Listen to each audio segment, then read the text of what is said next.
to ACSTv Episode 8. My name is Graham. And my name is Katanita. In this episode, we're going to start off with Miss Tate's message. We are then going to move on to the Teacher of the Week. After that, we're going to move on to Mr. Fletcher and discover more about ACSTv. We are then going to find out who is the Student of the Month. And after, where in ACSTv is this. The following segment will be about the 3D printer. Oh yeah, Mr. Campbell was kind enough to accept our interview by our ACSTv crew. We hope you didn't forget about the International Day, as we're going to show you some of the best memories of that day. And finally, the last segment will be our student voice. But now, let's check Miss Tate's message. Hello, my name is Izam and I had the chance to interview Miss Tate. Let's see what she has to say. Good morning everyone in the elementary school. I am very, very impressed with how people are finishing strong for this year. I've seen great examples in classrooms when I come in to visit. People focused on their learning, thinking about how they can make that last big effort to really increase what they've been doing. And I've seen people finishing strong in the playground, thinking about what we're allowed to do in the playground and what we're not allowed to do. That's good. I'm very, very impressed, everyone. Just a small notice from me, just to remind you though, that when we're on the buses, we behave exactly in the same way as we behave when we're inside ACST. So we're sensible, we sit quietly, we don't eat, and we do exactly as we're told to do. Thanks very much everyone. Have a great week. Thank you, Ms. Tate, for that wonderful message. And now let's discover who our Teacher of the Week is.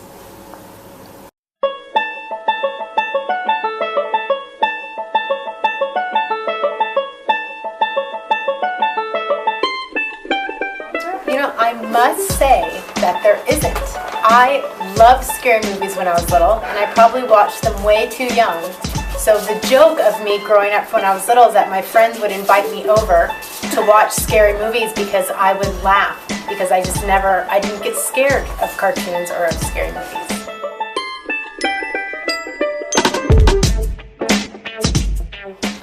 I think I would show that I could run a really long time, which might not be so fun on there, but that's one talent that people might not know.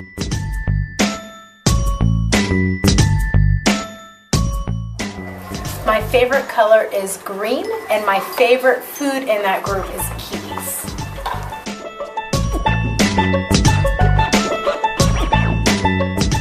One year I remember I dressed as a butterfly, and it was a monarch butterfly, and I loved it because I designed my own wings out of cardboard, and I just remember they were so big compared to my body, and I just felt really like a real butterfly.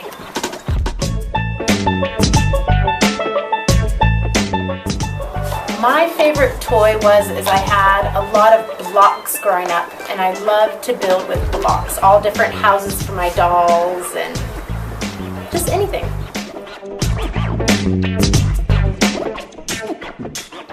Well, right now my favorite song, I think, I have to go with The Wheels on the Bus, because I have a little boy, Liam, that many of you know, and he gets so excited singing it, so I love singing it with him. And I can sing a little verse for you.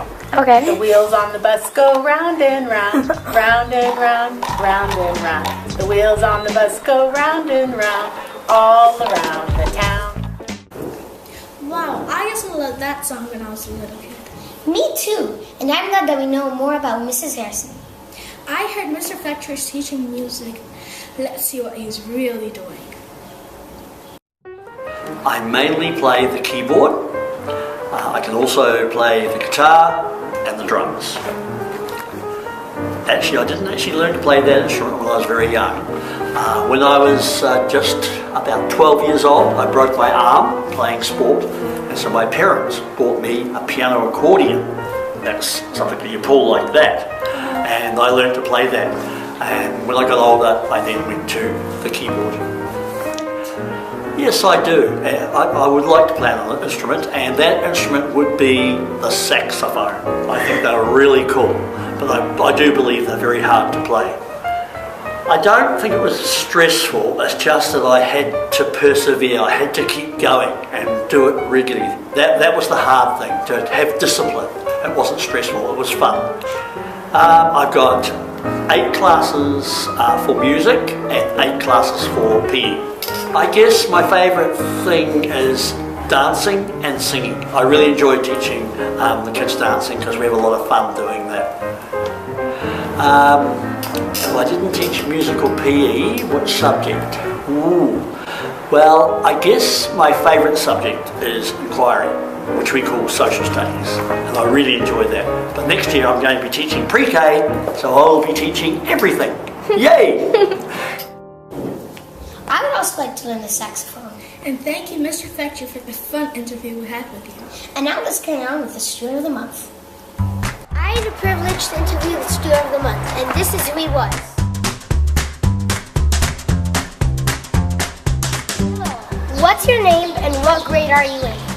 My name's Elias Franklin, and I am in 3A. How do you show teamwork?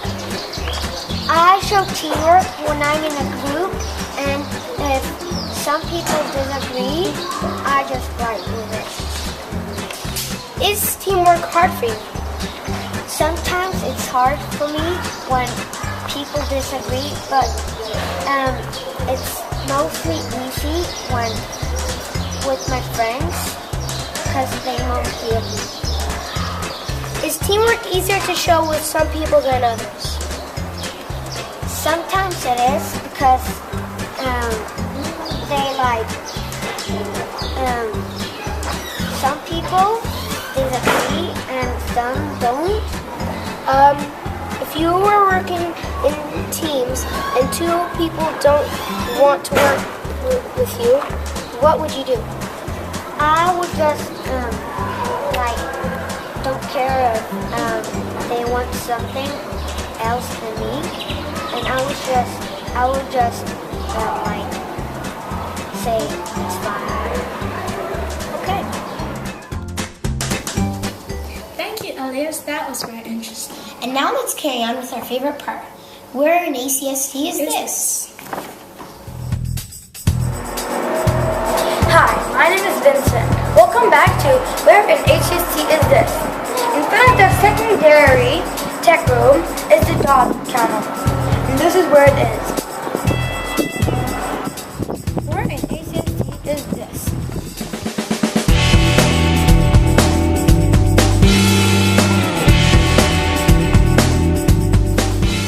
Now let's discover more about the 3D printer with a special interview with Mr. Campbell. Hello, my name is Izan and we had the chance to interview Mr. Campbell. He's now going to talk about the 3D printer. What is it? This is a 3D printer. It takes filament like this, piece of plastic, whoa, and it turns it into 3-dimensional objects. Why do people use it? Well, you can custom make anything you can dream of. If you think of something you want to make on a 3D printer, all you need to do is design it in a 3D modeling program and then print it. So anything you can dream of, you can make. Sometimes you're trying to find things that you don't know where to buy. I don't know where to buy a yellow bracelet like I'm making right here. Or I don't know where to buy this little piece for my camera. Instead of buying it, you can print it. Who uses it? Well, kids in the upper school from 6th to 12th grade learn how to use a 3D printer. In the technology classes, they learn how to use Google SketchUp, and once they learn the 3D modeling program, then they can make it. So mostly 6th to 12th graders. How does it work? Well, it takes different colors of plastic filament. This gets fed into the back and gets put into an extruder. You'll see that in a moment. The extruder heats up to 230 degrees Celsius, really warm. Once it gets that hot, this plastic gets really gooey and it can be squirted out into layers and it forms whatever you programmed it to. How long does something take? Well, it depends. If it's something small, it could be 7 or 8 minutes. The bracelet that we're making right now takes 20 minutes.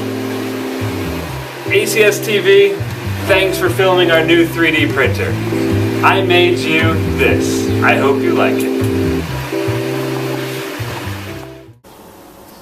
Wow, that was very interesting. Thank you, Mr. Campbell. Hey, did you forget about International Day? No, I did not, because it was a very special day for me. So let's take a closer look about what happened. Hey, my name's Sheila Abigail. On International Day that took place right here at school on Saturday, April 26th, there were many events, such as the raffle ticket thing and a lot of games that were really fun and enjoyable. But most of all, the food was glorious, divine, just unimaginable, very tasty and scrumptious.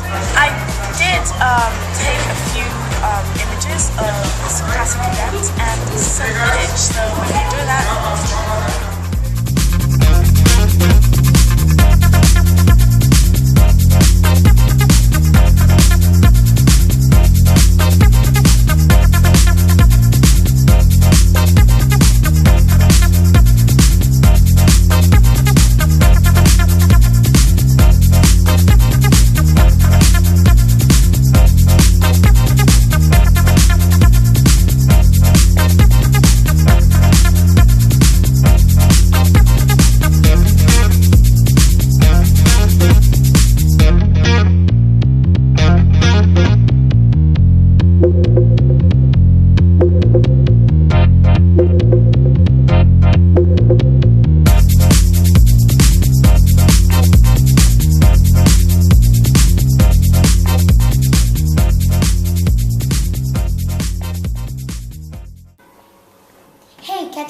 Can you imagine your life without math? Well, no, but let's see what other students have to say for our last segment, Student Voice. What would our world be like without math? We wouldn't know technology, or we wouldn't know anything, or we wouldn't be smart. Without math, we wouldn't know what time it would be, or what time it would take to go to one country to another. I think the world would be empty and harder to live in, because in each object we need to measure to know how big it will be or how small it will be. Well, with no math in the world, we wouldn't be able to build certain things and make certain things, like tractors, doors, mostly anything that is made by hand or made by construction. Without math, we wouldn't know how to tell time, how to know how much you've eaten, or write how many miles you've gone place to place. The world would be nothing at all, because when you are in an elevator, you won't know what floor you want to go in. It would be kind of boring, because you don't know what, so you go to shop for shopping and then don't know how much they say you have to buy. I think without math, we won't be able to survive. That's what I think too. Sorry to say, but we are at the end of our episode. Thank you for watching. I hope you enjoyed.